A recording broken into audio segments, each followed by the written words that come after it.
Hello mga ka-friends, dito na tayo sa bahay at naiayos natin yung mga nakuha natin sa ayuda sa ref.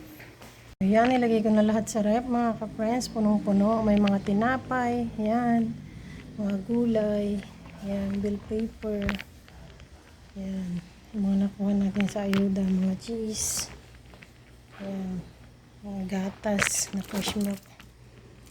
Marami tayong nakuha mga ka-friends. Ayan pa, mayroon tayong kamatis, pineapple, yan, mga prutas. Nakuha din natin yan sa ayuda mga ka-friends.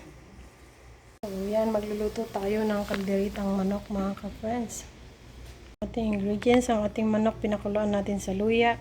Meron tayong bawang, sibuyas, garbanzos, peas, bell pepper, patatas at carrots. Yan, nilagay na natin yung bawang at butter.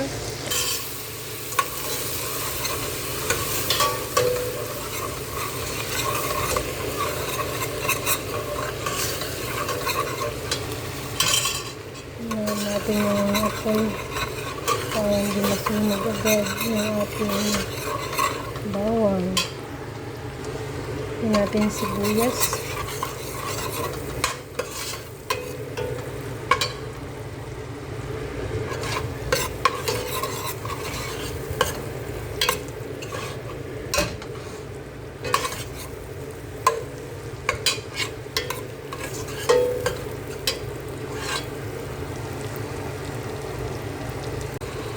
Yan mga ka-friends, nilagay na natin ang ating manok.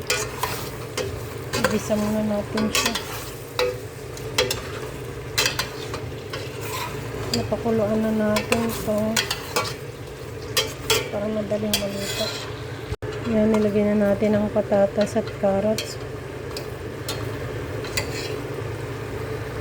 Nilagyan na natin ang pampalasa. Haluin natin mga ka-friends para kumapit yung kanyang lasa. Pakuluan lang natin.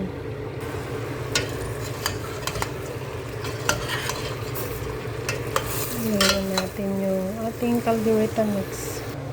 Yan ang ating caldereta mix mga kapatid. Nagulat pa. Caldereta. Ito, nilagay na natin ang ating caldereta mix. Lagay natin yung garbanzos at saka green peas. Pasaluin natin.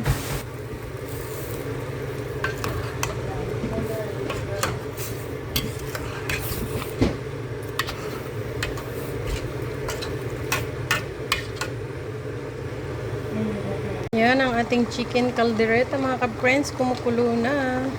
Haluin natin.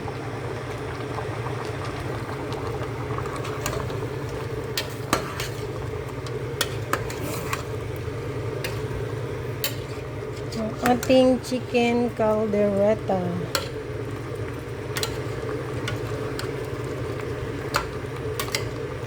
Nilagyan natin ng bell pepper.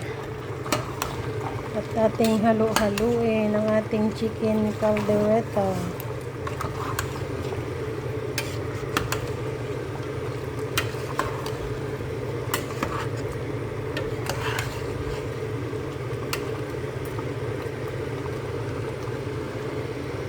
Ayan, luto na ang ating chicken caldereta mga ka-friends.